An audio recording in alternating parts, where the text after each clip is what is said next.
Good morning, everyone. Jim Laird joining you live from Nicaragua. Um, Here once again for our weekly masterclass slash lesson, whatever you want to call it. And once again, Dr. Stillman is traveling. He's speaking at Polyface Farms tomorrow.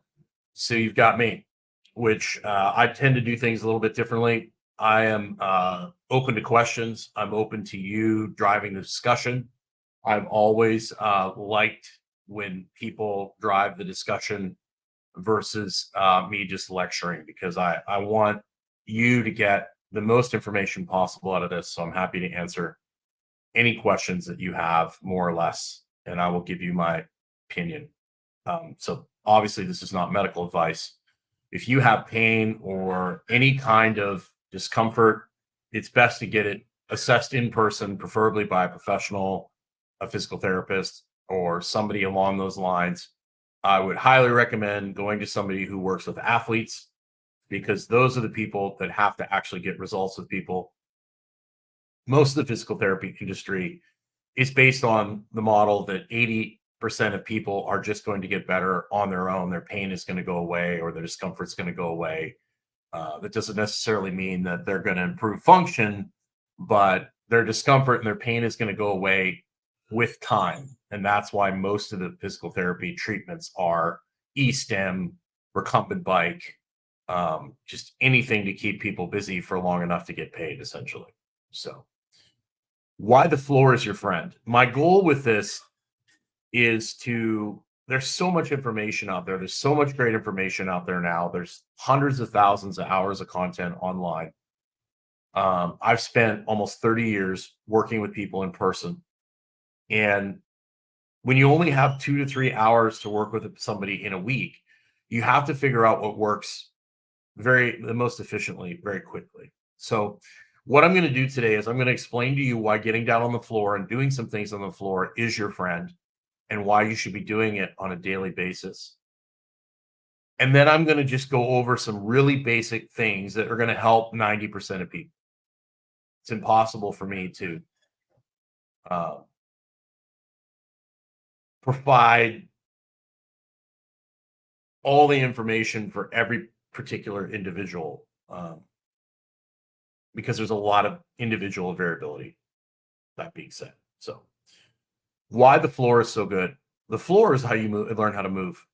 When you're a baby, you're laying on your back, you kind of mosh around on the ground, and my mentor, we should probably start with, well, first of all, can you hear me? That would be a good one. Just give me a 1 in the chat if you can hear me. But I got introduced to this way of thinking.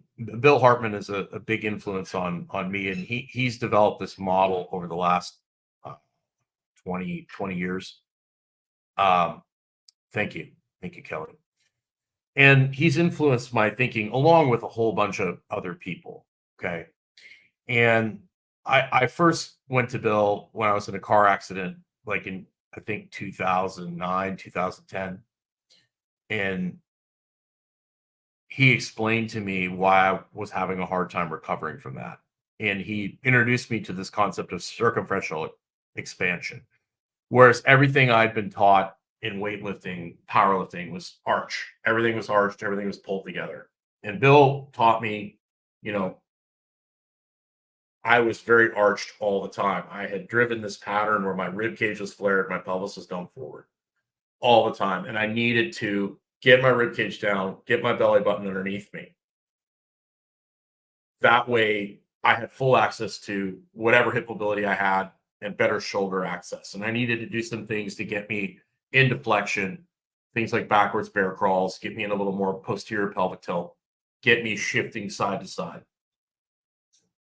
And I started implementing circumferential expansion because I wasn't, I trained powerlifters, but none of the people I trained were trying to set world records. They didn't really care, like, if they could deadlift a whole bunch of weight if their back hurt. So I started coaching circumferential expansion in the lifts, and I noticed people's elbows stopped hurting, people's hips stopped hurting, their knees stopped hurting, their feet stopped hurting. Things that had been bugging them for ages started going away, because when you set the pelvis in the rib cage, everything else generally tends to work better. Okay. So I started really following Bill, and Bill, Bill is a very smart, interesting guy. Been a physical therapist forever, and I started learning from him about. So there's dead guy anatomy, which is basically what modern physical therapy slash sports performance is based on, which is basically a cadaver. The cadaver doesn't have any fluid in it. It's just hinges and levers and I guess pulleys you would call it, right? Which is a useful model. It's very useful, but it doesn't give you the full picture.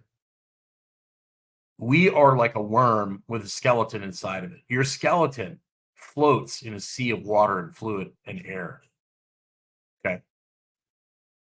And you move by shifting the fluid in the air inside this meat suit. Okay. You can gravity and different activities and different people's structure. Certain people are more prone to certain compensatory strategies, which is like kind of like cheating, more than others. And once you lose the ability to shift and change pressure, that's when you can get yourself in trouble. Okay. So why the floor is so beneficial is because you can get down on the ground and you can take gravity out of the equation. And you can actually change your shape, the shape of your axial skeleton, where you can get air and fluid into your body. And that's generally where people get in trouble. And if you look at babies, they generally tend to lay on their back. They look at the ceiling, they look at the sky, they look at people coming in the room. They learn how to manage their head first. Then they start playing with their feet and they start moving around and then they flip over on their side. And they're basically learning how to manage their guts, right? As we age due to inactivity and due to the body trying to adapt to certain survival things, the body will do certain things in an emergency, high stress situation that it normally wouldn't do just to survive. We can get stuck in certain patterns of strategies. So coming back to the floor takes gravity out of the equation, and we can get down on the floor and we can actually fill up and push air and fluid into certain areas and restore those options, restore that movement option so that the body can then move in a more efficient way or a way with more options, if that makes sense. So if you've been standing in a way that where you're arched and you can't get air and fluid into your upper back, it's going to change your posture and it's going to give your body less options. So when I meet with somebody who's having issues, most of the time it's because they've lost options. They've lost, if you're driving like a manual transmission and it has 6 gears, a lot of people, they've only got like 1, 2, 3, and 4, or 1, 2, 3, or 1 and 2. And we have to restore the gears so the body doesn't have to work so hard. And many people will use intense exercise to try and fix issues. But many times what people don't realize, it's the fact that they can't relax and they can't shut off. It's not the fact that they can't engage a muscle. It's the fact that, one, it's either not in the right position, or two, there's too much tone in the system and they can't relax. Many times people that come to me are so toned up in the neck and the traps, they've got so much tightness in certain areas that they can't actually relax and get restorative, get fluid into the area. When you have a lot of compression, when you have a lot of tightness, you can't get fluid into those areas, and then you end up with problems. So getting down on the floor and doing some really easy things is a really good way to tone down the nervous system, to tone down your breathing, to shut off the high threshold strategy, because you need to be able to lift heavy things and then throw things and sprint. If you're walking in a crosswalk and a car comes around the corner and is going to hit you, you need to be able to get away from that. But you don't want to use that strategy that you use to get away from the car just to walk around. And a lot of people are walking around very toned up. Okay. If that makes sense. So the first thing that I do when I work with somebody is I look at how do they do certain activities. So if they squat, if I tell them just to do a body weight squat and they throw their head back and they arch really hard, that means they're using a more aggressive strategy to do something that should be very easy. I look at the way they walk. I look at how they can hold one foot off the ground.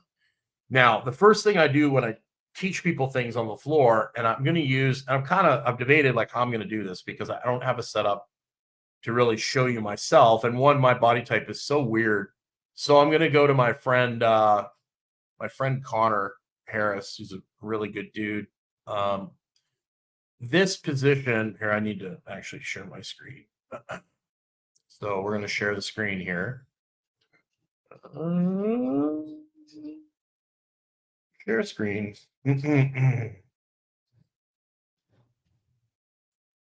Let's see. There we go. There's Connor, my buddy Connor. I've known Connor for a long time. Great dude. It's got a lot of great content. So let me know. Can everybody see that? Yeah, I can see it. So that's good. So basically, Connor is seated in this 90-90 position. Okay. And this is where I start just about everybody. I take people, I put them in this position because it lines up, and this is something you can do for yourself. It lines up the belly button and the rib cage. You want to make sure your head is in line with everything. So for me, I have a huge upper back, so I have to put a roller under my head to get my nice chin position. He's in a great position there. The feet are on the wall. The roller is in between the knees for a drill he's about to do, but that's not essential, but that actually helps keep you from activating your low back. And in this position, I would have you take one hand and put it on your chest and one hand and put it on your stomach. Okay. And what I would tell people to do is take a breath. Now, most people, when they take a breath, it's going to be, they're going to shrug up. Okay. And when we get people, we want you to take a breath and we want you to use the floor to actually fill into. Does that make sense? So everything needs to expand out and equally. So the chest and the rib cage needs to expand and the belly needs to expand. So you breathe in and the chest and the rib cage, they expand. Okay. And so does the belly. And then you exhale and the rib cage basically, the belly drops first. You exhale, the belly drops, and then the ribs push the air out. Okay. And it's a long exhale. So the inhale you shouldn't hear. It's this nice inhale. And you should feel the air going everywhere. Okay.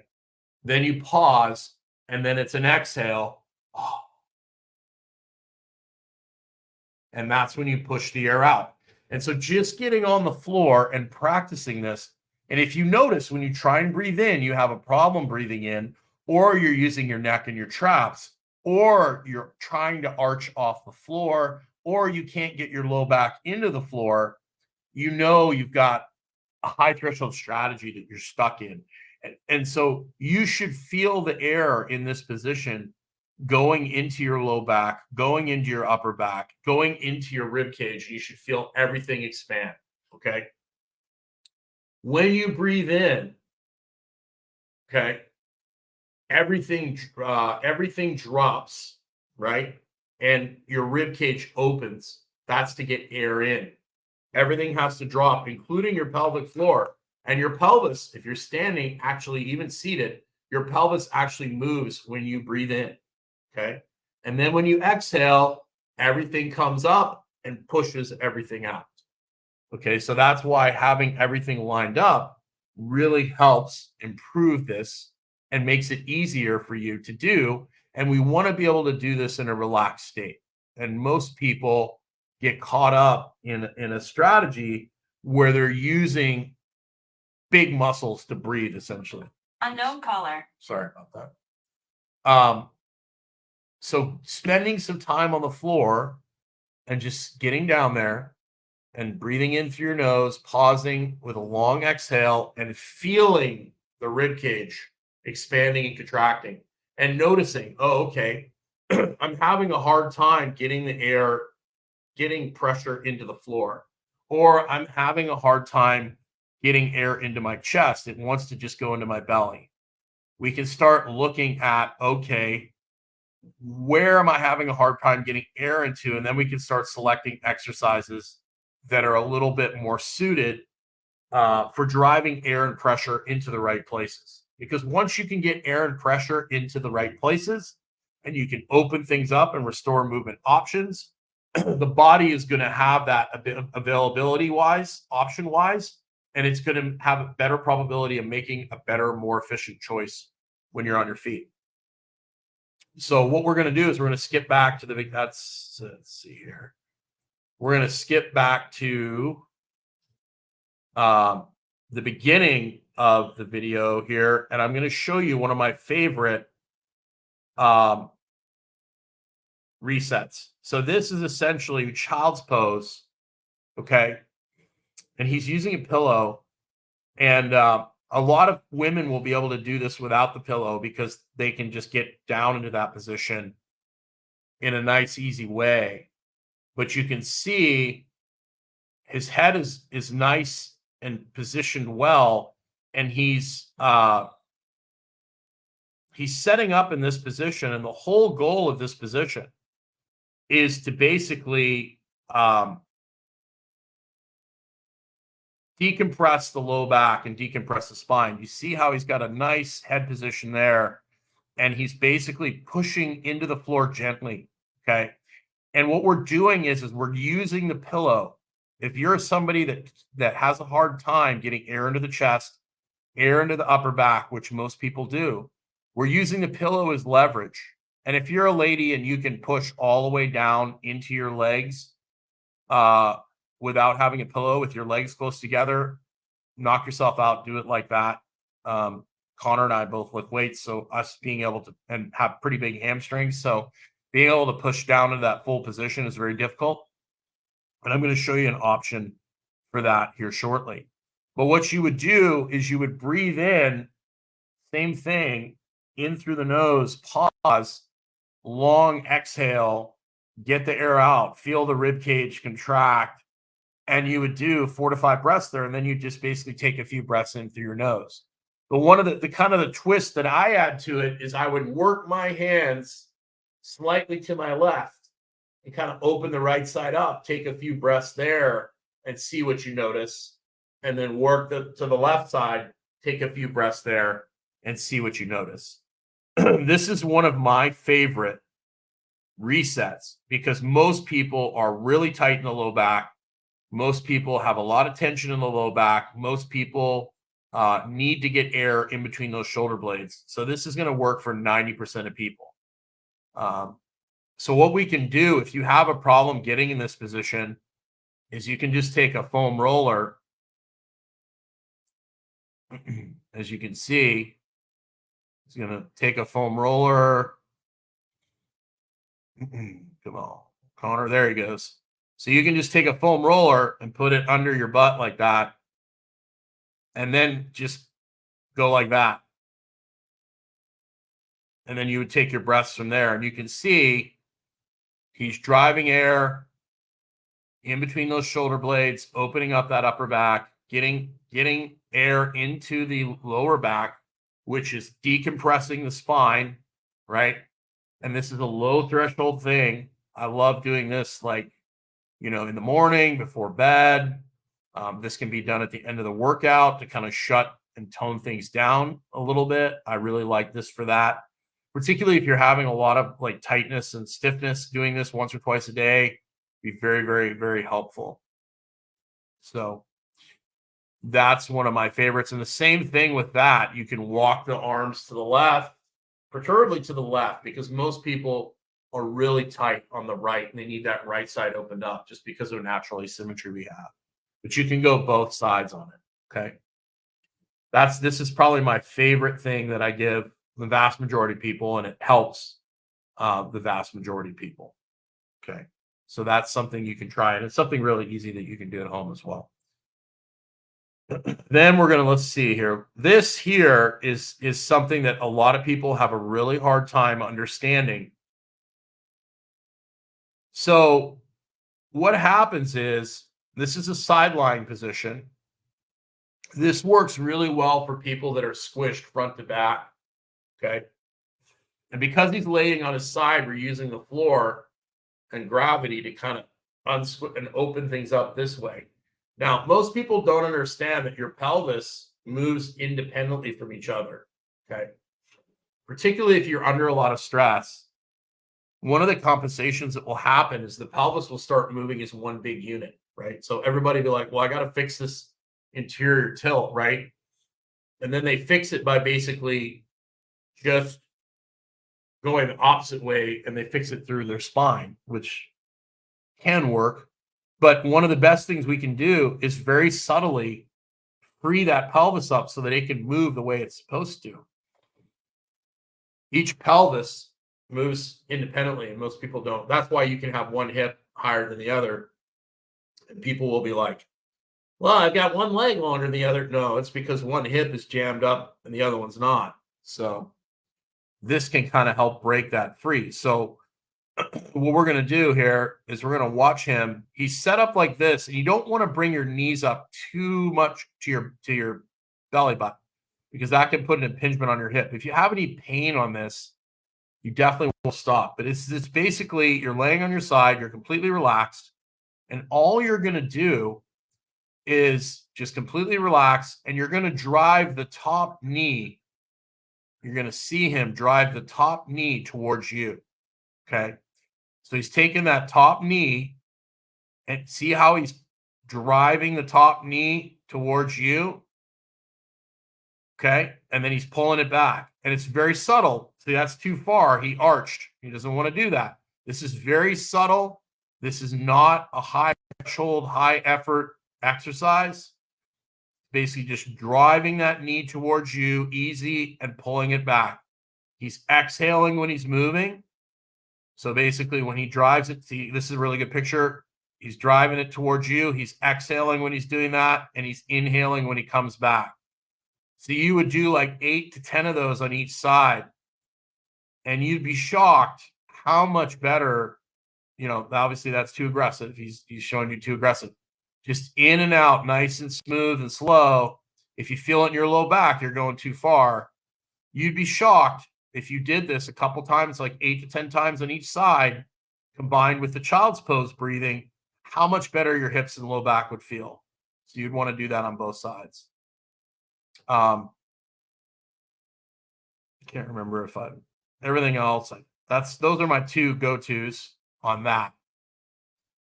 So let me come back here and let me see if anybody has any questions. Anybody have any questions so far on what I've covered? But those two exercises right there are going to be good for 90% of people. They're going to really help just make things feel better, open things up. They're going to be fairly safe for most people. Obviously, if you've got knee pain when you get in child's pose, that needs to be modified. But I'm just trying to share things with people that are going to help the most amount of people possible. So if we don't have any more questions, I will move on to what is next here. I'm going to get into some feel-good circuits, things that you can do. Let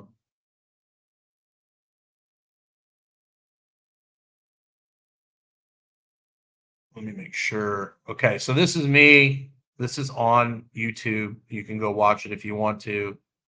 I call this a feel. Joyce asks about tight ankles. Well, that could be because of your pelvic position. If you have a more forward posture, the body, if you're walking around on your toes all the time, your body will tighten that up. Generally, tight ankles are not tight ankles. Usually it's a hip issue. It's usually a hip position problem. But it can be so many different things. It can be your foot. It's hard without looking at you in person. But, one of the best things you can do, what are you trying to do where you're limited by your ankles?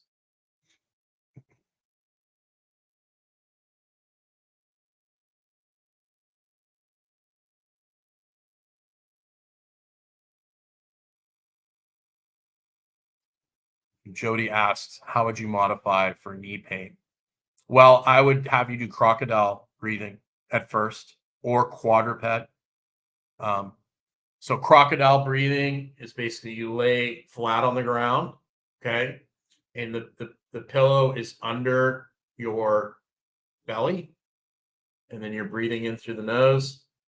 Same thing, you're just flat, but you're still getting that expansion in the upper back and chest. And then I would do quadruped, which is all fours instead of in child's pose, and you're pushing away from the ground, and then you're breathing in front to back and exhaling. The sideline stuff, we can do some of that as well. Like the one where basically he's lying on his side with the roller between his knees. Instead of scissoring back and forth, you could put your feet against the wall. You would just breathe in, fill everything up, exhale. That's a modification you could use as well. There's a number of them. I hope that helps. But most people, when they experience tight ankles, it's because they're back to Joyce. Most people, when they experience tight ankles, it's because they're trying. Usually, it's squatting, and what happens is if you elevate the heels, that changes the position of the pelvis, and then all of a sudden, that's why Olympic lifters wear heel elevated shoes, so it changes the position of their pelvis and their guts, so then they can squat straight down. So there's so many different factors for tight this, tight that, but always, no matter what it is, I'm going to change the position of the pelvis and the rib cage and then go from there. That's the first thing that I always do. So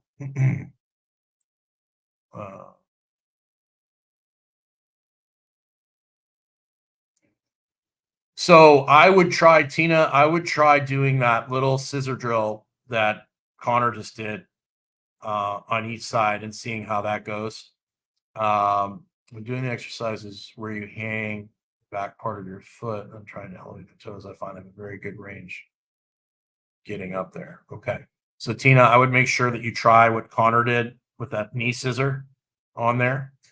I would also make sure that if you're doing any kind of squatting, the weight is in front of you and the pelvis is tucked, or like sitting onto a bench. That would be a really well, Kathy, that would be some good options, Tina. But we can talk more about. I think you're the Tina in Fundamentals of Wellness. I believe we can definitely talk about this a lot. Fundamentals of Wellness. What release tight neck and trap muscles? Well, the creating rostral expansion, which is the upper back, which is from the child's pose, will help with that. You can do things when you're in the child's pose where you breathe in and you turn your head a little bit and then you exhale. You can do things like that. What I'm going to show you here in a second can actually help with tight neck and trap muscles. But usually the tight neck and trap muscles are due to breathing mechanics that are not optimal, that are not restful. Usually you're stuck in a state where you're breathing with your neck, your traps, your lats. And that's why I started the presentation with being in a 90-90 hip lift position, and you're practicing breathing into your chest and into your belly and exhaling and not breathing in so hard. Most people, when they say take a breath, they go, right? So you need to learn how to breathe in just subtly and get everything working together as a team. Usually when there's something tight, it's usually because the team isn't doing its job. Everything isn't working together. So one part of the team is having to overwork. And that's usually what happens when you have tightness in certain areas.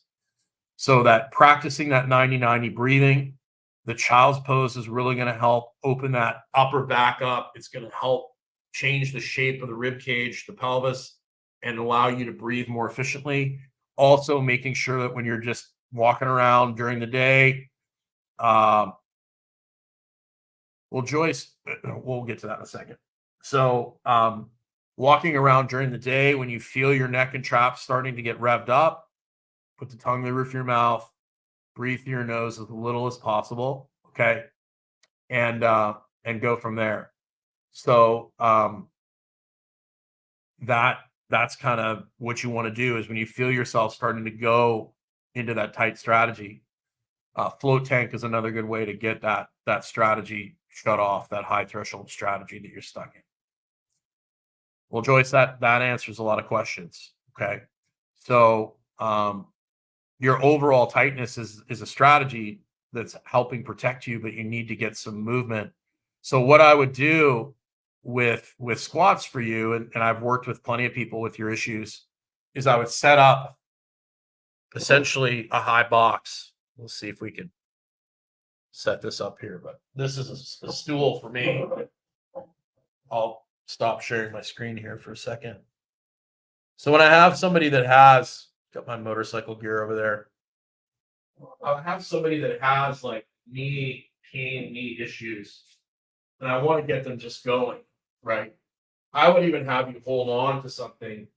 I'd have a post here, or I'd have, a rope attached to a squat rack or a foam roller. And you can see I've got a stool right here. And what I would do is make sure that your arms are out in front of you. You've got your stack, you're not arched. And you would just simply just sit down and bend your knees the best you can. And then stand up. And then start with just that, just to get that knee bend. Because any kind of osteoarthritis, you're damned if you do and you're triple damned if you don't. So you've got to get it moving. And that's where getting down on the floor, even doing knee hugs, where you're just laying on your back with a pillow under your head, and you grab one knee, you hug it, and you just go to the range of motion that you're comfortable. Even getting in quadruped and just drawing circles with your knees, getting in a swimming pool and doing Tai Chi in the pool, so it takes pressure off your knees, but you're able to flow and shift. All that stuff is going to help get fluid into the knees and bring healing into the knee, just making sure that you're not moving it too much. But you'll find that over time, you'll be able to do more and more. It's not going to be perfect, but if you don't move it, it's going to get worse. So you're damned if you do, and you're triple damned if you don't. So just start with a high box squat and just start with that and go from there. Get yourself in a pool, move around in the pool. That's what I would do. So let's go over here to and Amy, all of you people that have any kind of hip knee issues, blood flow is the key. So blood flow is the key. And so getting blood into the area, getting fluid into the area, that's why, shutting off compression strategies is so important. Like if you can't do child's pose, do crocodile breathing. That's going to open the spine up. It's going to allow fluid recumbent, like say you've got really bad knees, really bad hips, getting on a recumbent bike and just riding for 10 or 15 minutes is going to help get blood flow into the area and help, heal things and restore things. That's generally where people get in a lot of trouble with their low back and their knees. They end up in a strategy that's causing a lot of compression. And when something's very compressed, you can't get fluid into the area. So if that makes sense. Good. Yeah, Joyce, you want to keep moving within reason, of course. But I would love for you to do Tai Chi in the pool because that's going to help you move in ways, or get in the float tank. That would help as well. So, so I'm going to go over this little rolling drill here. This is a little more advanced, but it's not. And believe it or not, things like this really help with hip mobility, believe it or not, because it helps give you variability in the movement of the pelvis and the rib cage. Well, actually, I need to share my screen, don't I? So this is me. Let's see here. Which one is it? Is that one? Yep. This is me like 2 years ago in Florida, I think. Santa Rosa Beach. So I'm basically going to be starting on my side. And I'm basically going to be taking a kettlebell. I'm going to be going over my head and coming side to side. And you're going to see wrong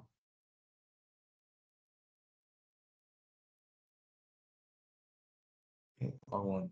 Let's see here. Where is the screen? There it is. So you're going to see I'm rolling and I'm closing it and I'm opening. So I'm opening my rib cage, I'm exhaling and I'm closing my rib cage. So I'm shifting from side to side. And you can see now I'm going to go into armbar. Okay. Now you can do this with a dumbbell. I would start really, really light. But what I'm doing is, and this is really good for loosening up the upper back, loosening up the hips, but you got to start light because this is a lot more difficult than it seems. So I'm basically rolling on, and I'm doing a screwdriver there, which is a shoulder exercise. But I'm essentially going to roll back onto my back. Now I'm here. I'm basically what I'm doing, and you can see my big, thick powerlifting belly. I have abs under there, believe it or not. But what I'm doing is I'm pushing through my left leg into the floor. I'm exhaling and I'm rolling towards you. And I'm reaching to the ceiling with that kettlebell. And which is basically allowing me to shift my guts around. And then I'm breathing a little bit. And I'm basically, and now I'm going to do it without the leg push. So I'm basically learning how to shift my guts around. And you can even do this without a weight. You can put both arms to the ceiling and just shift back and forth. So I switch sides. I hug the kettlebell to myself. You notice I'm pushing off the right leg. I'm rolling and I'm reaching towards the ceiling. You can see how hard my shoulder and my shoulder blades having to work to steady that. So that's arm bars are one of my favorite things. Just even laying on your back and breathing in that position can be very helpful to get things loosened up. Now I'm doing a push-up with a down dog. You don't have to worry about that. Let's switch over to this.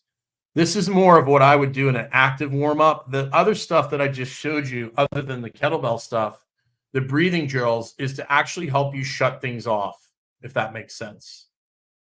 To actually help you tone things down. Now what I'm going to show you is rolling around on the floor in a way that warms you up for a workout. And a lot of you won't be able to do a lot of this stuff, and that's totally fine. There's substitutions for a lot of this stuff. But I just want to show you the kind of stuff that I like to do for warm-ups for people that really, really just move the needle and kill multiple birds with one stone. Because obviously you guys are not like professional workout people.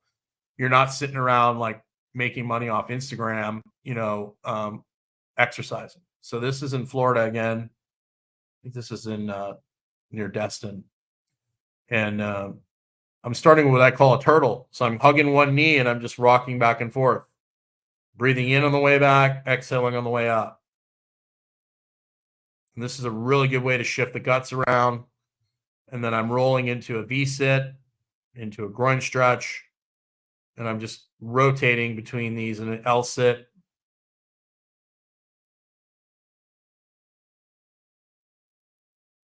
As you can see, I am a very big, thick person from doing years of powerlifting. And then that's also the way I'm built.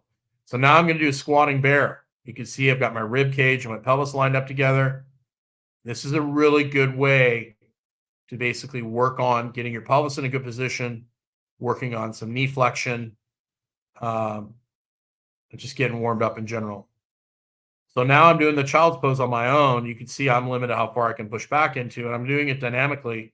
So I'm just going to go back and breathe a couple times. I thought I did it dynamically, but I didn't. But I'm doing statically. So I'm just breathing, and then I'm working myself to the right. I'm opening up the rib cage on that side. You can see it opening and closing. And then I'm coming back to the other side. And this is helping me get both sides opened up, getting some air into those sides. Right. And now I'm going to do something called quadruped rotation. Just basically, I'm reaching towards the opposite knee You notice I'm opening my rib cage up and I'm closing it down.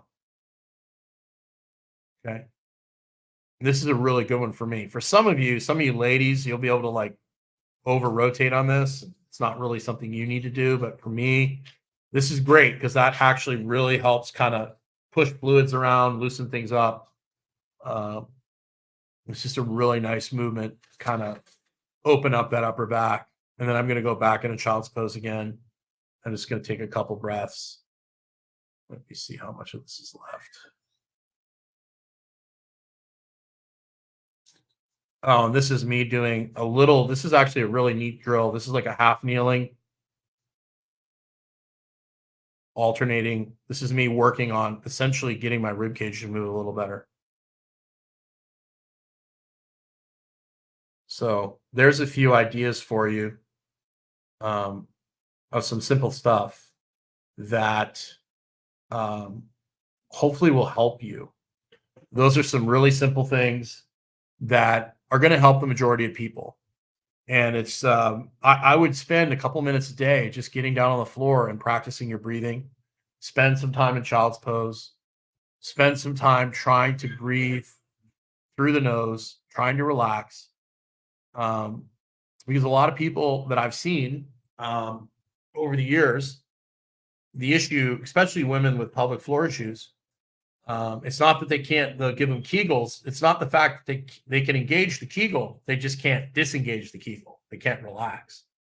So that's why it's important to get down on the floor and spend some time breathing and relaxing on the floor and flowing. That's why I'm a huge fan of Tai Chi, particularly people that are in a lot of problems.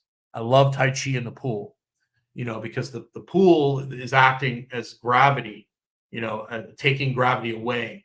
So like if you have bad knees, you're going to be able to flow and move in ways in the pool that you're not going to be able to on land, and you're going to be able to get fluid and air and into certain areas that you can't normally on dry land. So if you have a lot of joint issues, if you've got some issues, you're going to want to get in a pool if you can. And I really love things like Tai Chi where you're flowing and moving like this. You breathe in, you exhale, you breathe in, you exhale. Traditional strength training is great for putting on muscle. It's great for lifting heavy things. It's not so great for moving every day. So you've got to incorporate some flowing things into your routine. So with that being said, I will be happy to answer any more questions. This is a topic that I could talk about for months and days on end. But when in doubt, no matter what joint or problem you're dealing with, start from the inside out. Make sure the pelvis and the rib cage are positioned well, that you're able to get into the stack, a zone of apposition. Start with that and then work your way out. Most of the time, if you choose an exercise where you have the stack, where you have the pelvis and the rib cage lined up, it's going to make your outcomes a lot better on things than. And if you get down on the floor, I know you've probably watched videos of people foam rolling. I like foam rolling because it makes people roll around on the floor in weird ways. So getting down on the floor and even doing some light foam rolling a couple times a week, it's a really good way because you're getting down on the floor, you're moving around in weird ways, you're having to shift your guts, you're having to shift your pelvis around, you're moving in different ways. So getting down on the floor and foam rolling a couple times a week, I think is very valuable too. Just getting down on the floor, for people that are over 60, 50, 60 years old, just getting down on the floor and lying on your back and rolling over and standing up and getting back down and then rolling over to the other side and standing up any way you can is very helpful. And if you have to do that with a bed, like a bench or a couch at first, knock yourself out. Do whatever you can do. And if all you can do is get down on the floor and roll to the right and roll to the left, that's totally fine too. Crawling forwards and backwards is outstanding. Crawling is one of the best things you can do on your hands and knees, and really working on, I really like the Versa Climber if you have one of those at your gym where you're moving your feet and your arms. But thank you, Joyce, because I really forgot to talk about crawling. Crawling is so essential, even if it's on all fours, because you're getting one scapula moving with the hips moving opposite. So it's really good. I mean, that's how babies learn how to walk is they crawl. And that's one of the things that a lot of people have poop, they put these kids in these walkers and stuff and it messes them up. Ends up messing their hips up and things like that because it takes their crawling away. But crawling is fantastic, Joyce. If you could crawl, if you get a good gymnastics mat and crawl forwards and backwards, and then eventually raise your knees up a little bit, you can also crawl on your forearms. Thank you. That's a very good point that I overlooked. But I involve crawling in most of my people's warm ups, forwards, backwards, sideways. Incredible, incredible exercise that really helps. And then obviously for people that can't get down on the floor, the Versa climber is great, which is a thing where you're going like this, and even the Aerodyne bike where you're pedaling and you're going like this, that really helps get things shifting side to side and kind of get things moving in a good way. So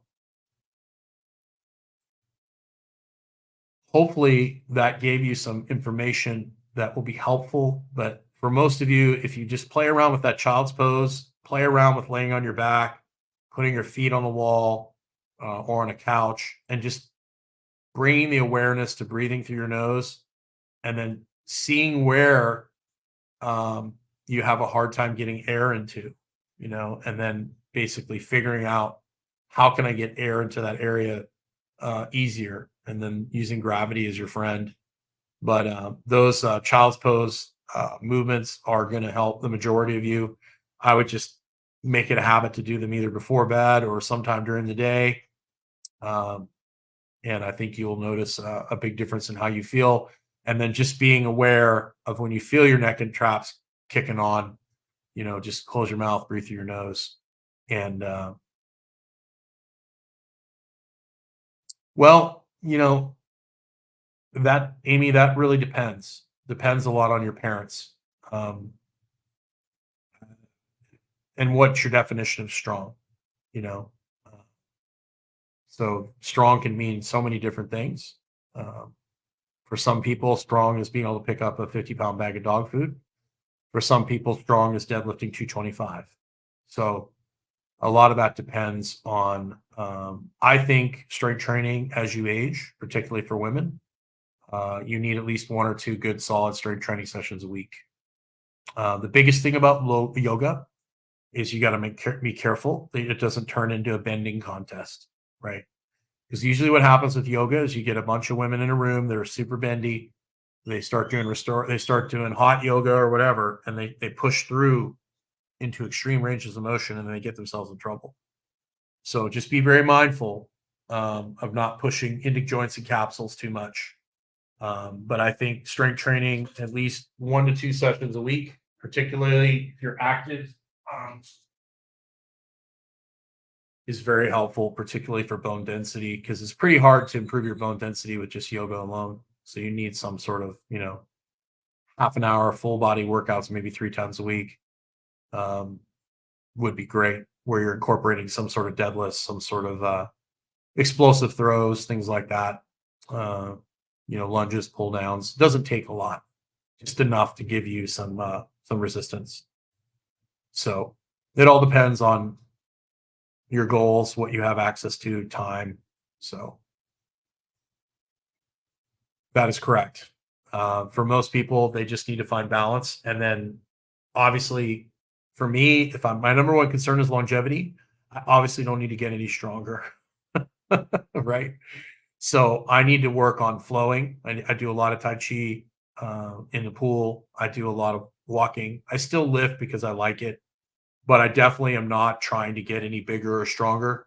I'm plenty big and strong. I need to be able to move, and I need to probably lose a little bit of weight. I'm a little too heavy right now. Um, so for somebody who's really bendy and mobile, they probably need to get a little bit stronger and not focus as much on being bendy and mobile. So there's a fine balance there between all of it. And so you got to find something somewhere in the middle. And obviously what you want to do is enjoyable, but most women really like strength training if it's done well, because it really helps as you age, keep keep you from losing muscle. And really that's what keeps your skin looking good and all that kind of stuff. Osteoarthritis in the hands and hips and wrists. Well, one of the best things about, depending on where you live, the sun is incredible for arthritis. Um, I like to use, just simple finger exercises and drills. Rice bucket, starting really light, just slow movements in, out. Obviously all the fundamentals, cleaning up your diet, making sure you're getting enough protein, making sure you get plenty of sleep, making sure you get plenty of sun. But rice bucket's great because you can also go like this. I worked with a lot of NFL guys and wrestlers whose hands are just destroyed, and the rice bucket would make their hands feel a lot better. But you want to start really slow. You fill a bucket up with rice, and then you would just start with like moving your hands around in different ways, because it's the same thing with your hands. You're damned if you do, and you're triple damned if you don't. So that would be, and obviously there's some supplements that have been shown helpful for things like that. But the big thing is like just improving your overall health, and then getting plenty of blood flow, and then plenty of sunlight. Arthritis gets better as you get closer to the equator. That's why so many people move south as they get older. So get as much sun in your life as you can, particularly the morning and evening sun. That's going to be helpful. And a lot of people will use like very concentrated red light devices like on their hands for that kind of stuff. So just try and move enough to keep it from getting worse, but make sure you don't get too aggressive. A lot of people will use really heavy weights in their hands, and it'll cause a problem for them. So you just kind of got to find some balance. There's some certain straps and things you can buy that if you do lift heavy weights and you have arthritis in your hands, that you can kind of counter that. But I would do some daily finger drills just to increase blood flow in those areas, and go from there. So hopefully that's helpful.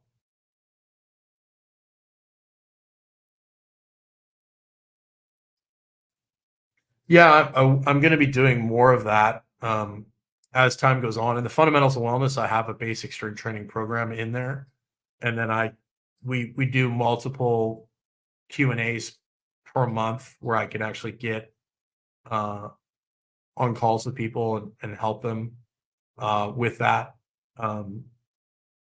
So the biggest thing is if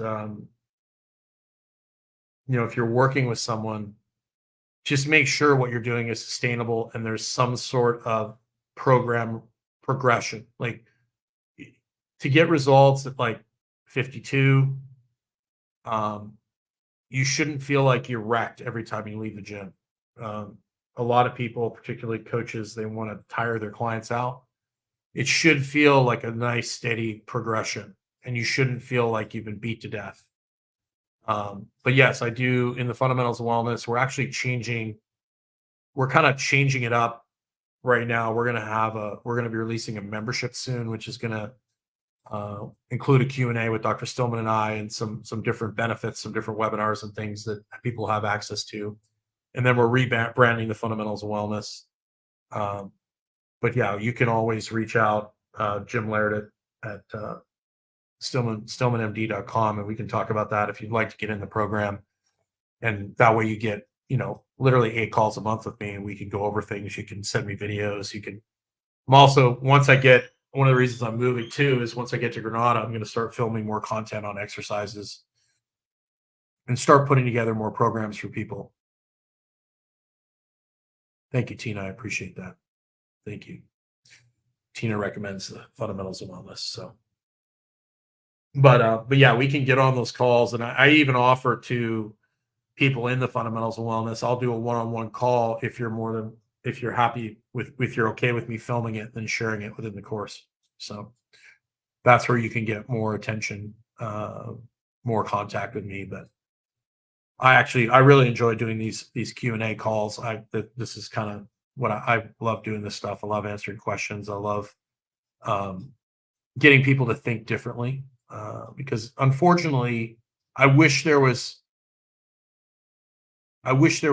like one definitive answer. There's only really principles, and this is something that really blew my mind. Bill Hartman was talking about this the other day uh, in one of the courses that I'm taking from him. He's like, you can do things completely wrong, like dead wrong, and still not have consequences. You can run a red light and nothing happens. And you can do things right and have devastating consequences. It's just kind of life. You can go through a green light and somebody else runs a red light and takes you out. So that's just kind of life, right? And you just kind of have to do the best you can to deal with the circumstances that you're put in. The idea is taking the taking principles and then applying those principles to provide you with the higher probability of a positive outcome, if that makes sense. Oh, thank you. I appreciate the compliment. I'm very lucky. I've had some incredible mentors. I've had some incredible clients over the years. I've also destroyed myself in every possible way you can imagine from Sunday, which allows me to help other people, try to help people not do some of the silly, dumb things I've done to myself. So that being said, I'm going to get on with my day. I appreciate you checking in here, and I hope you guys have a great day. And I hope that was helpful for you. I hope you found even just a few things, even if the only thing you got out of this call was to put the tongue in the roof of your mouth and breathe through your nose when you're at the store, when you're at Kroger. Just breathing through your nose more consistently in over a year's time is going to have a magnificent, incredible effect, more than you could possibly imagine, because that cumulatively over time affects your entire system. So have yourself a great day, and take care. Make sure you take time to get outside.